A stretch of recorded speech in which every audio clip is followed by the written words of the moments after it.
Alrighty, shall I kick off then? Um, Great. Welcome. So I am Steph or Civilised, as I've sort of posted on um, my slides and things like that. I am a threat hunter. I've been doing that for a couple of years. Well, I'm currently on an internal hunt team, which is really cool for a bank. And I've previously done like consulting and managed service hunting, and I just really love it. So, surprise, surprise, I'm going to talk about it. Uh, what I want to talk about today is basically I've seen a lot of posts in Discords and forums and stuff of people going, hey, look, I really want to get into threat hunting, or I want to start threat hunting in my organization. But like, where do I start? What do I do? Like, there's not a lot of resources out there for this specialization or this particular capability yet. It's a little bit undetermined, a little bit new, and a lot of people have a lot of different ideas about what it entails. So I'm hoping today we can just sort of set up some sort of foundations to give people an idea of some steps that they can take to start to implement this into what they're doing in their organizations. And there's a lot of pictures of cheese because I felt like it. There's literally nothing else to read into it other than that. Right, let's start with what actually is threat hunting, which is a great question. So I'm adding this one because I think a week or two ago I saw a post on Twitter which was like, oh, what infosec roles do you secretly have no clue about? And a lot of the answers were things like, I'm not sure what a threat hunter does, and I'm too scared to ask at this point. So I'm going to talk about it so you don't have to ask. A threat hunter in their purest form is someone who takes an entirely proactive stance towards security incident detection, and they go looking for suspect activity in their organization's environment under the assumption that that activity's already slipped past any like detections or controls that would be in place. So it's currently unidentified. Threat hunting is not detection engineering. So that's kind of an interesting thing to highlight because I think a lot of people seem to sort of see the two hand in hand.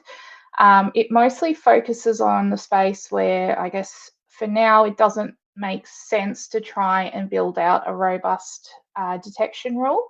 So for example, trying to detect malicious discovery activity can be really challenging. So technically you could write a detection rule for someone who's running a bunch of stuff like who am I or task list or IP config, because we know that's common enumeration type activity. But do you know what else does that type of activity? Pretty much just about every software diagnostic tool gathering information after an application crash to ship back off to the vendor. So you're likely to get a lot of false positives from something like that, which is why you're not going to write the rule, because you're going to make your analysts very unhappy. So the context in which the activity happens becomes really important, and that's where threat hunting shines in this space. It's being able to determine the context of the activity and also how to try and work out a way to measure that context and sort of quantify it in a way if you can. The skills that threat hunters tend to employ are a mix of a lot of different disciplines. In some ways, this specialization actually really favors the cybersecurity generalist. You get a lot of value with experience from things like working in a SOC as an analyst or an incident responder. Having a little bit of digital forensics knowledge can be really handy as well. But equally so would be having a bit of background in terms of how to methodically attack a device, or having some background in data science or statistics. That is extremely helpful in this space as well, because you're trying to measure things that seem a little bit unmeasurable at times. And any type of background in research skills will absolutely work in your favor. I guess to put it clearly, I bet just about anybody could become quite an effective threat hunter, regardless of their background. So let's talk about a threat hunt. So we're talking about a threat hunt in the terms of, an exercise where you're going off and looking for something. So the characteristics of them, we'd start off with iterative in terms of what we aspire for an organization hunting. So your hunt should be iterative, and that means that there shouldn't really be much justification for you to do like a one and done threat hunt, except for in some very specific circumstances. So maybe in response to a widespread vulnerability, your organization's now mitigated, but you need to do some post-exploitation hunting on the affected systems. So in that case, you might only ever do that once, and you never have to do that again, and that's fine. But for the most part, you should aim for your hunts to be repeatable, and they should be repeatable and also repeated. So if you think about this, if you and your team go hunting for file obfuscation activity in March one year, and then in April an actor actually does breach and obfuscate files following the techniques that you actually hunted for. So if you never plan to repeat that hunt again or do anything from what you'd looked for, bad luck, you've missed the activity just because you booked that hunt in on the wrong month. It is really hard to make your hunts repeatable and iterative when you don't have a lot of resources. It's definitely something to work towards. But if you can aim for repetition, that's great. And you can take some really good first steps towards that by making sure that whoever's performing your hunting documents your methods and your queries and your logic really, really well. That's including commenting code and things like that, so that you or a teammate can jump right in and repeat it and hopefully improve those steps that you took the first time. Even if you don't have time then to, actually do those iterations for 6 months, a year, you've taken some really good steps in preparing for that. Threat hunts should be relevant. Look, there's heaps of exciting stuff constantly posted.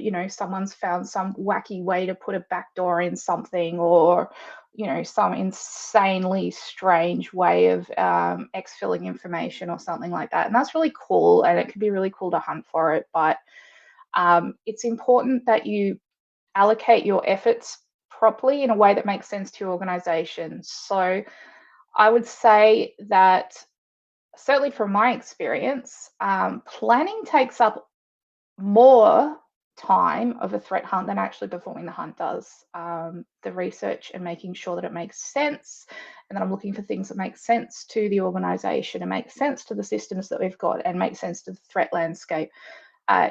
That's a huge part, and that's a really, really important thing that you need to be mindful of when you're planning a threat hunt. Hunts should also be time boxed. Look, you shouldn't just go YOLO hunting on some interesting use case indefinitely. When you're starting out hunting, you really need to be strict with yourself and set some boundaries around how much time you're going to invest in, looking for each activity. And that behavior will absolutely continue into when you've got a more mature program. It will also help you sort of, like, if you're having to ask your managers or someone for some time put aside for you to start experimenting with threat hunting and piloting it, then that will really help support your case as well. Hunts should be measurable. We need to know if they are successful. There's a lot of ways to measure success with threat hunts, and I'll go into some of those through the rest of the presentation. But always enter a threat hunt with that in mind. You need to be able to determine how you have improved the security posture of your organization by undergoing that exercise. All right, types of hunt.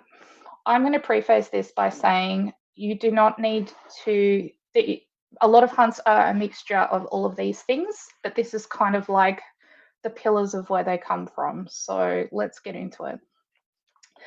All right, intelligence-driven hunts. So these tend to come from external threat intelligence. So, information generated beyond your organization. So that would be like, all right, we have read, X amount of threat articles saying that actors from Southeast Asia are targeting medium to large Australian owned and operated not-for-profits and exfelling sensitive information to the next door later. I made that up. Please don't go hunting for that. You don't need to panic. It's all good. But from that point, if we're like, okay, well, we are an Australian medium-sized not-for-profit, we can make the assumption that perhaps we might be a target for those actors. So that intelligence-driven hunt might drive, that intelligence might drive us to hunt for known activity of those particular actors. Intel-driven hunting can be really, really effective, but you really shouldn't make this all that you do. I guess as a starting point, you can get analysis paralysis on what intel to act on, especially if you are in an organization that doesn't have a dedicated person or team curating your intelligence, and you're sort of having to do it yourself and determine what's relevant. So additionally, you can, shoot yourself in the foot the other way by launching a hunt off, any old cool new thing you've read about, because that might not be a likely scenario for your organization. So you're not really adding value by pursuing it. The next one is entity-driven hunts. So these ones are basically where you are structuring your hunt around wanting to investigate a particular perhaps type of system or asset or something in your organization. So you may be slightly less concerned about whether or not intelligence is tending towards, unless it's something like, like NetScalers or something like that, because maybe you've seen a lot of intelligence towards NetScalers getting popped. I think that's been a pretty common trend for the last few years. But you may have a new system, you may have a new cloud provider that you're using, and you're like, well, we want to perform some hunting into that because we haven't done it before. Data driven sounds similar to intelligence driven. I'm putting that here. I'm just providing a distinction because I like to think of this as more analytics and reporting from within an organization. So, for example, if you've got some kind of incident response statistics from your organization or analytics from your triage and alerting and stuff like that, you might want to have a look at what types of alerts are firing, and that might inform the types of attacks or incidents or things like that your organization is prone to, and that may shape what you'd like to focus on. Finally, we also have TTP driven, which it's basically looking at something like MITRE ATT&CK, Enterprise Matrix, and picking a technique or sub-technique off there and saying, hey, we're going to hunt for that stuff. And that's, as far as that gets in terms of complexity, really, but I'll try and make a few more examples as we go. Right. In terms of actually performing the threat hunt, this is the basic framework for it. You don't have to necessarily do everything that I'm saying in this report, like in this presentation, sorry. These are just some really critical things that I think should be a component.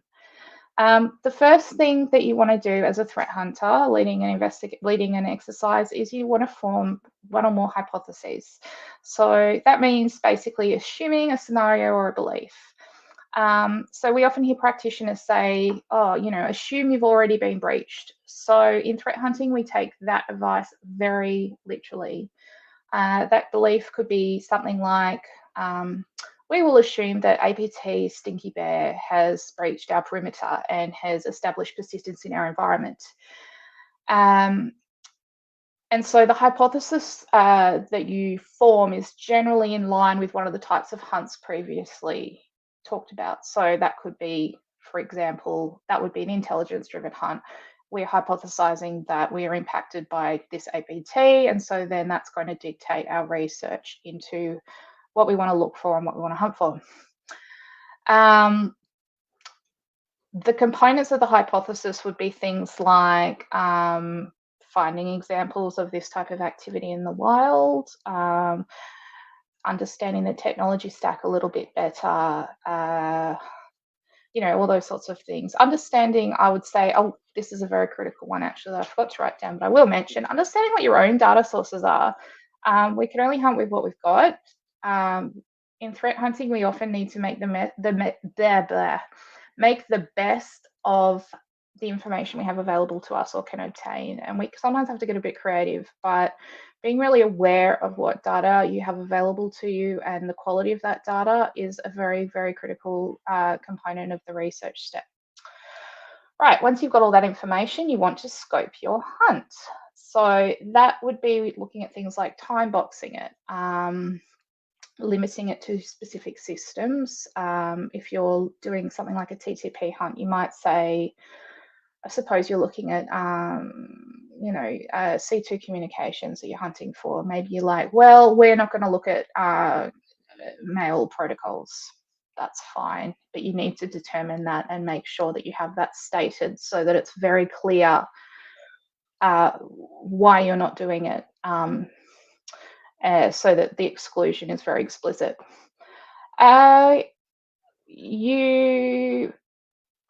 think, hang on, what else have we got? Okay, the next thing is, suppose you're actually performing your hunt. So at this point, we're conducting our hunt.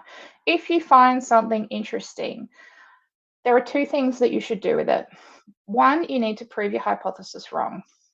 It's really critical that you do this. And what I talk about is I want you, if your hypothesis is we were breached in this way, you need to prove that that was wrong. If I find some activity that kind of matches that hypothesis, I then need to prove that that activity is benign. You will save yourself so much pain by doing this step before you try and prove that it's malicious, because there is so much stuff out there. Like, look, computers do weird things.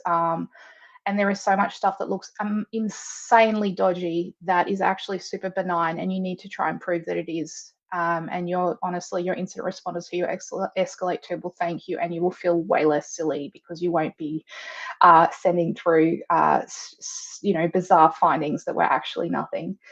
The next thing, if you're unable to basically prove that what you found is absolutely nothing to worry about, you need to then prove that it is something to worry about. So in that case, you're going back the other way and then proving precisely why it matches your hypothesis. All of this should be documented really well.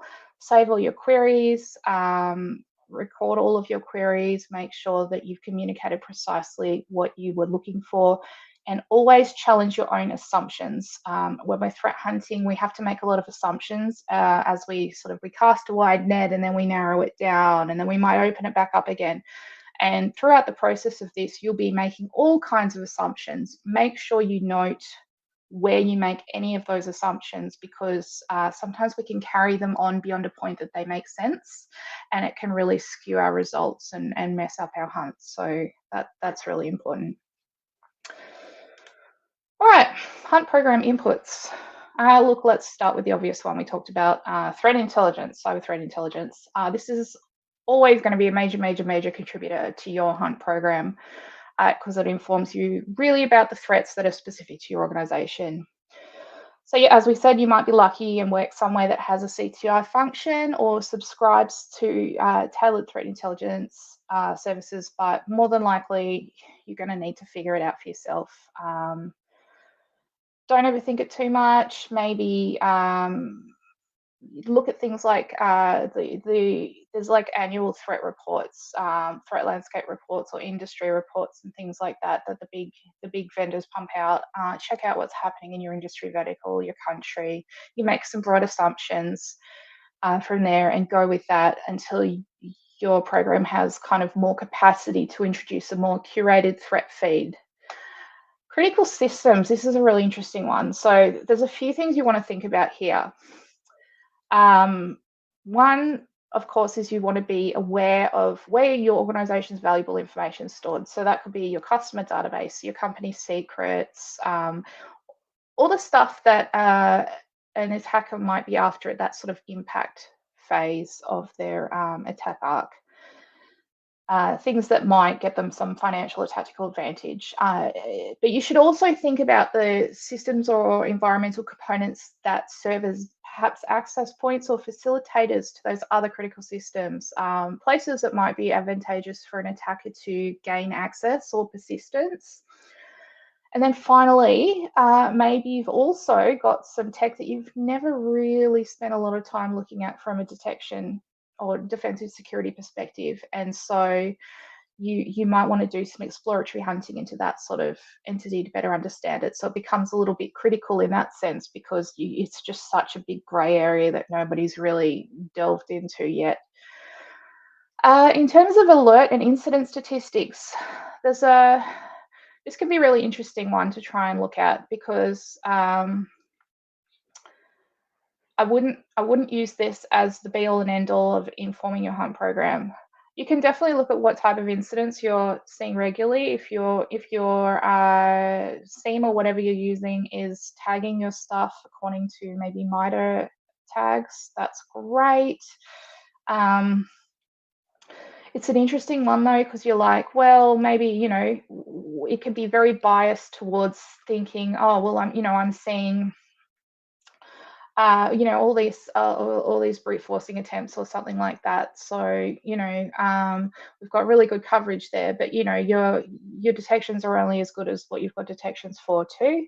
So there might be a whole heap of stuff you straight up just don't have statistics for that you don't even know is happening. And that's exactly the same with detection coverage. So if you're looking at if you've got custom detections in your organization and you're trying to find the gaps and you think you're looking at what's firing regularly, well, of course you have no statistics for what's not firing. Maybe those detections are not working correctly, or maybe they're irrelevant. So you have to think also about how much you might trust that particular attack types are well covered by your detections.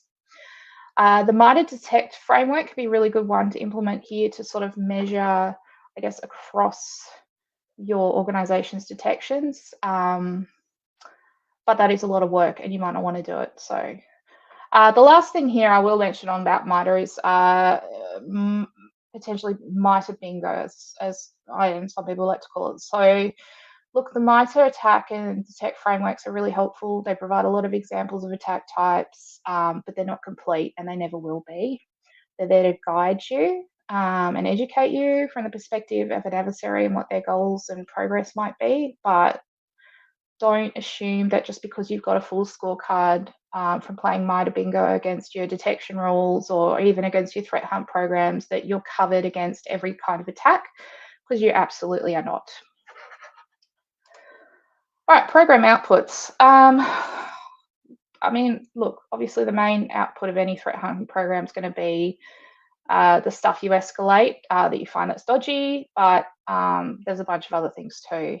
You are going to need to do reporting so that you can justify your existence to managers, what you've been spending your time on, things that you've observed. You may need to put some metrics in there if that's the kind of thing that your organization loves. And you even may like to write a playbook, or you can combine the two, or you can pick one of the two. That's absolutely fine. But the idea being the playbook is all about that hunt repeatability. That's where the code tends to live, so that someone can jump right in and start to re-execute those things. Often playbooks are entirely executable in themselves. Sometimes it's copy-paste the code.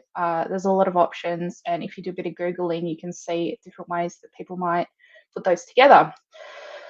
As we said, incident escalation. Look, whether your hunt program's staffed by dedicated hunters that do nothing but proactively hunt, or if it's made up of stock analysts who, are doing hybrid duties and, trying to expand their responsibilities, there's going to be stuff you want to escalate to full-blown incident investigation response. You're going to need to just come up with a rule of thumb on when you escalate something.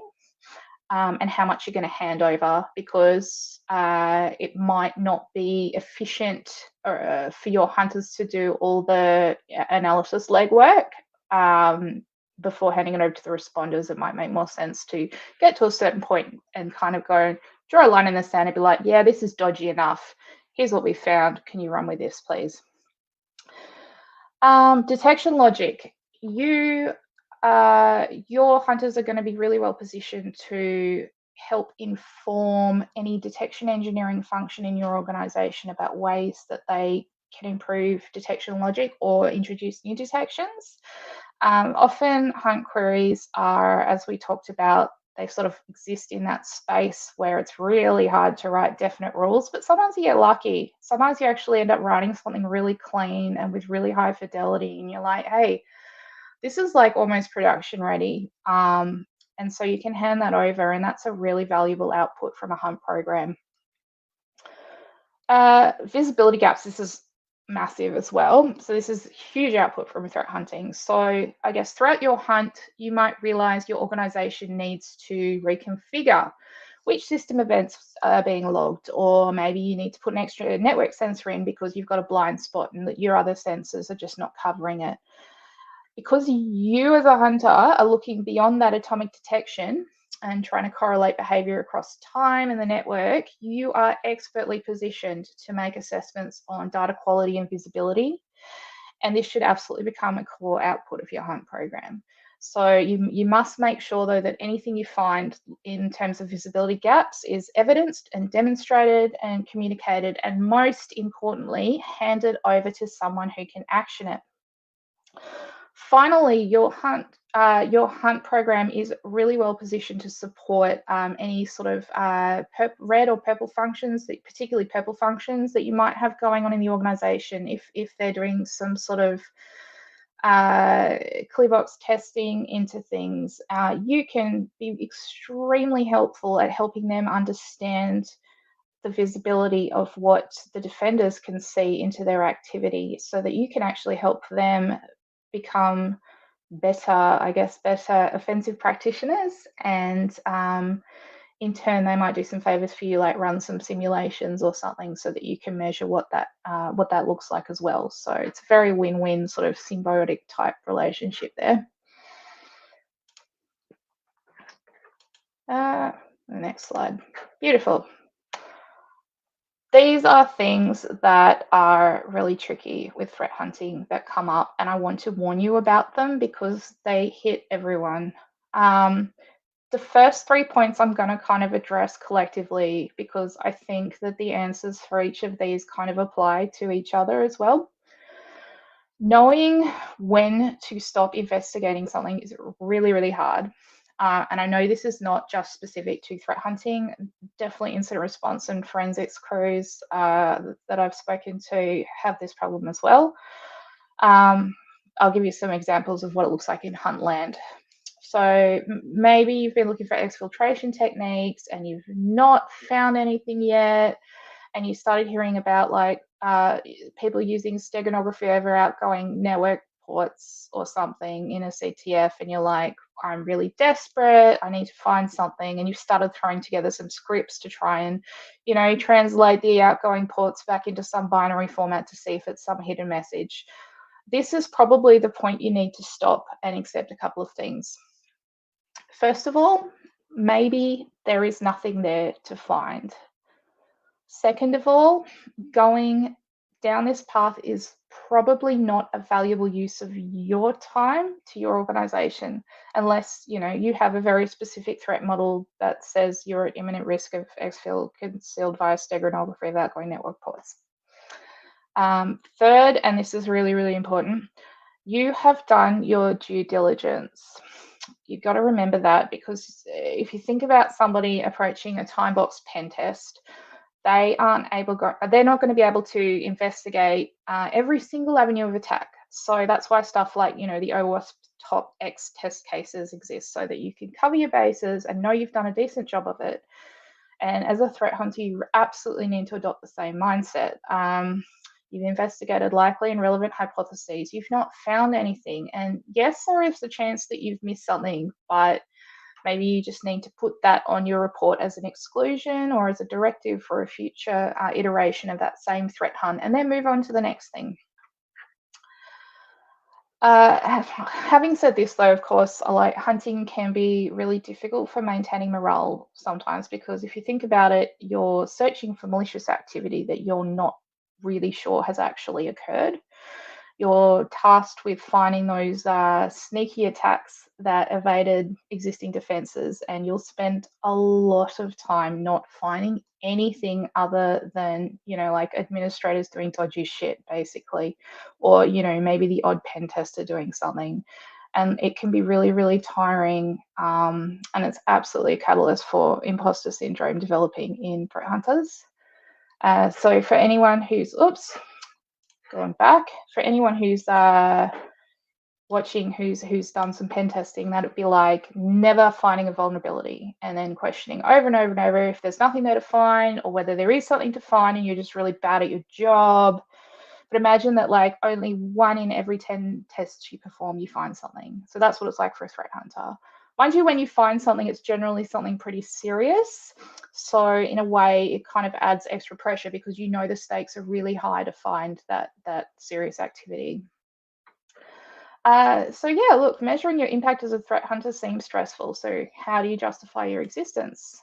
If you're only finding some kind of suspect behavior once every 3 months, surely the world could just keep on turning without you actually spending all that time and effort hunting and researching. That's wrong. If we look back to all those hunt program outputs I mentioned earlier, you're as a hunter, you're identifying visibility gaps, detection opportunities, identifying repeatable hunt logic, scoping out future research and hunts. Make sure you capture all those metrics for all of those outputs, not just the incidents that you escalate. Report on them. So you can capture stuff like how many detection opportunities you set through for development, how many visibility gaps you've highlighted, how many iterative hunt queries you've chucked into a playbook for a future iteration. It'll help you so much with your imposter syndrome, and it will also really help your organization to understand the value that you bring to their security program. Sorry, my notes are slipping. My last point is just like a little bit different. I just wanted to throw this in here. I know I'm running out of time. There's a lot of really cool courses and blogs and things out there on how to do like cool hunting in memory, or like collecting and then grepping across the registry hives of an entire enterprise and stuff like that. These are really valuable techniques to learn, but a lot of it's super, super hard to do at scale, because your organization might not want you running PowerShell scripts on every single device. You might not have the compute available to process all of the data that you want. And there's Buckley's chance of being able to do anything regarding hunting in memory at scale. So just leverage the tools that are available to you, be realistic, and make sure you're scoping your hunts really thoughtfully if you want to start collecting artifacts at scale. Right, last one. This is just a few bits and pieces that I guess I have learned throughout my career so far. First of all, developers sometimes screw up and write whack code. Look, you are going to see weird stuff on the command line when you start going hunting. You see really hilarious stuff. You can tell when a dev's having a bad day by how much profanity they're echoing. But also you find stuff like malformed DNS queries that can look like someone trying to do a weird buffer overflow via DNS and stuff. And it's just bad code that's not doing what it's meant to. So usually I've found if it looks super weird, it's usually a bad dev. So it's just good to remember that one. The second one, no one's a domain expert in all technologies you've got in play. And if someone says they are, they're lying. Like, you're going to learn bits and pieces about everything as you hunt across them, but sometimes you really just need a low-level understanding of a particular protocol or interaction.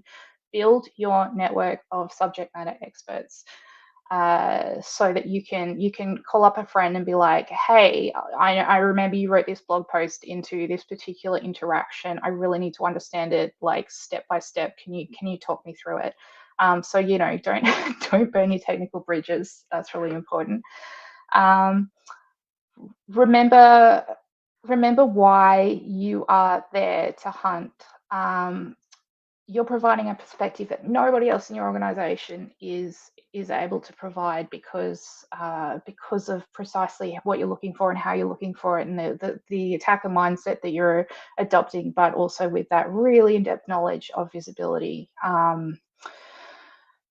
So threat hunting can provide a really large return on investment, way beyond just finding bad actors in the system. So it's a very worthwhile activity, and it will also make you better, I think, by having a crack at it at your other security practices, just by the sort of the exposure and cross-disciplinary type nature of it.